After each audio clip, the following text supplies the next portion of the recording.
are the aspects that really appeal to me. Oh, And you have Pokemon in the back. I I do see it thank. now. Okay, thank you.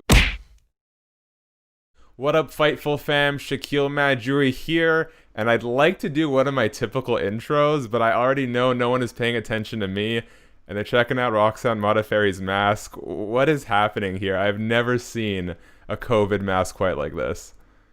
So, I'm just going to take it off. Yeah, so it's see-through. You can see my smile. It started out with me teaching jiu-jitsu to my kids' class, and first of all, they couldn't really hear me, and second of all, like, they couldn't see me smile. So, when, you know, they kind of like looked at me like this, so I feel like I would have better reaction from them and also just regular people if they could see me smile and see my mouth. So I ordered these on Amazon.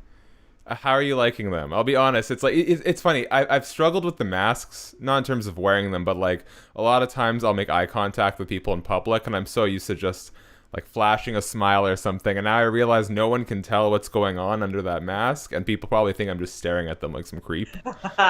Has the mask been effective for you? Yeah, this one doesn't fit super well, but I have other ones too, so if I want to, I don't know, I wear it occasionally. It just depends on the place I go to. For sure. Now, sorry, just a little tech hiccup here. Before we get into any of your fight stuff, you retweeted something that totally caught me off guard, and it was the Schmo's interview with Diego Sanchez and a little snippet. What went through your mind when you heard that clip? I just wish I could have gotten like a live reaction on your end. Let's see. I'm trying to remember. I love the Schmo. He's hilarious. Like, I've been interviewed by him, and he's just a normal guy, and then suddenly the camera's on, and he's totally different. Right? I'm like, whoa, that's so cool. I'm trying to remember what they actually said, but it was... He made a 69 joke that was like very on the nose. That was supremely on the nose, and I was just like... There was something else he said that amused me. I don't really... it's good. Yeah, because I think he's... anyways. I'll link the clip. It was very Diego Sanchez. It was funny. Diego's Diego Sanchez. What was it like for you training with Sarah Kaufman? Because Sarah's in Victoria, British Columbia. I'm in Vancouver, so we're quite close. And I think what was really fascinating was when she replied to the tweet and said, you know what, like 10 years ago we were fighting for a world title. Here we were training together. What did that moment kind of mean for you? That was cool. I'm glad that she likes training with me. For me, you know, she's really good, and she's bigger than me and stronger than me. So she kind of beats me up in the gym, but not hurting me. So she teaches me a lot. She gives me advice. It's, you know, good work for me. So, you know, but it was a challenge at first, you know, because she did beat me and we did fight, but we kind of made friends after that. So, sure. It's just cool now. I kind of see her as like kind of a mentor in some areas. She's giving me some good advice, so it's great. It gave me, you know, I'm training for my fight. It's coming up, so I asked her like, please, can you train with me?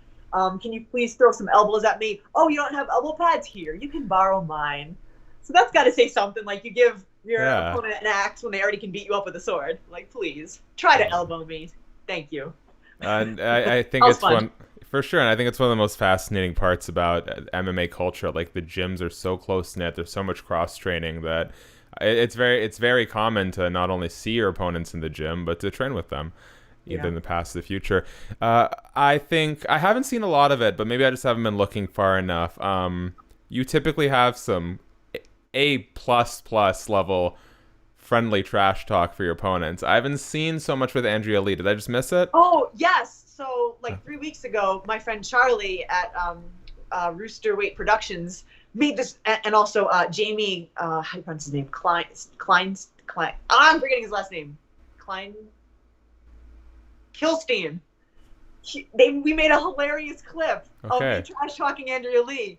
So maybe I'll like retweet it on my Instagram so you can find it. And maybe that'd be great. I'd love to. We can definitely link it or throw to it. He came by. He like helped me talk trash, and it came out horribly funny. So it's been done. Please, perfect, and you're stepping it up every time, which I appreciate. And that's the fun part about, that's a really interesting part I think about fighting you, is because no one really has anything bad to say. And in fact, I know you and Andrea, you guys fought years ago. I think it was 2014. At the time, it was her third pro fight. And obviously she was asked about that, as is often the case in rematches. You know, how's How have you developed? How has your opponent developed? And she had quite nice things to say. She said, quote, "I've seen Roxy improve a ton since she's moved to Syndicate. With every fight, she's always underestimated. I've seen her grow. She's very smart on her feet." So I just want to get your reaction to that. Oh, cool. That's nice. That makes me happy. Yay, compliments. Woohoo. 100%. I would say the same thing about her. You know, I think she's improved a lot. When they were like, "Would you like to fight Andrea?" I'm like, great, she's improved a lot. But yes, we can do it again, you know. I think we both improved. I think I can win. But she's, you know, going to be a different fighter, and I'm going to be more of a different fighter. That's kind of my specialty, is improving quickly, because I spend 100% of my life focusing on training. So for sure.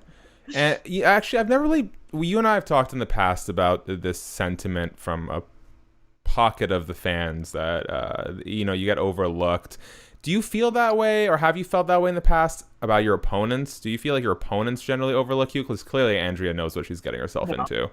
I feel like my opponents never overlook me. For sure. It's always just the betting odds. Yeah. Well, you know, good money for you and your friends. Yeah. Who has more pressure on them going into this fight?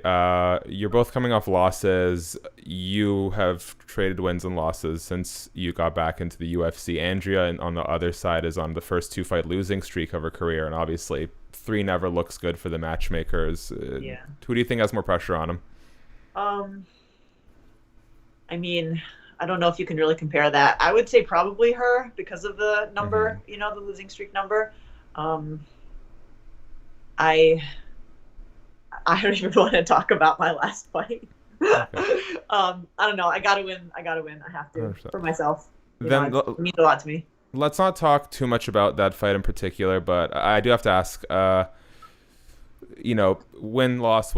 You're trading. You generally look good in defeat as well. But for you, like, how does the inconsistency of it feel? That, like, you haven't been able to string together a number of wins. Man, it's kind of a bummer. You know, everyone, it's a bummer. You know, I'd like to string some wins together. Every fight's different. The way I feel about every fight is different. There's always a different circumstance. So I'm just trying to take it one fight at a time and just deal with it. Okay, fair enough. What was it like competing in the Crowdless venue? You're going to be a little more used to it this time, but did that have any influence? Was there anything you took away from that experience? Because, you know, you can hear the corners more, you can hear the commentators more. There's no crowd. I did take away from the experience.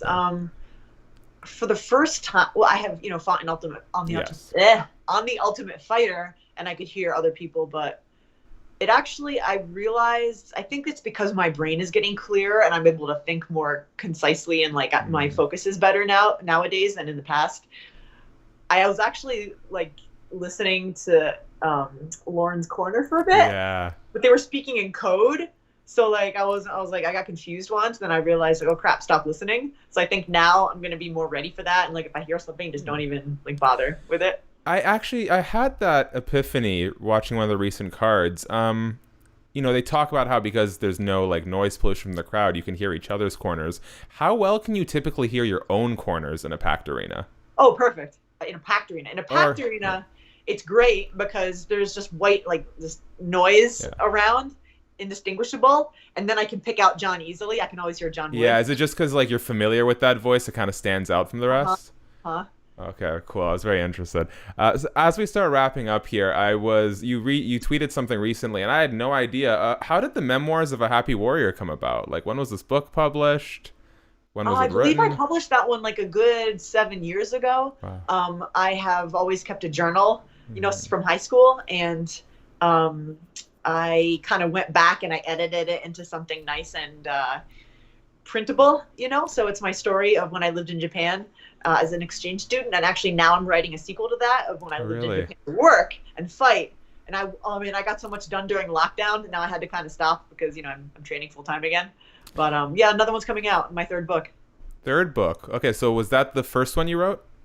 The first one is Memoirs of a Happy Warrior. Yes. Second one was How to Be Positive, and the third one is going to be Memoirs of a Happy Warrior 2.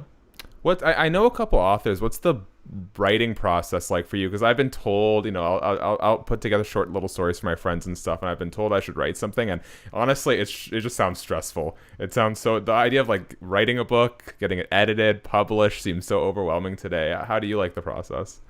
What I've discovered that I like to do is write it in clumps. So usually I feel like, oh, I want to write about this. Like I get inspired. So I start writing about that. And then once I get going, I'm like, all right, I'll write an introduction now.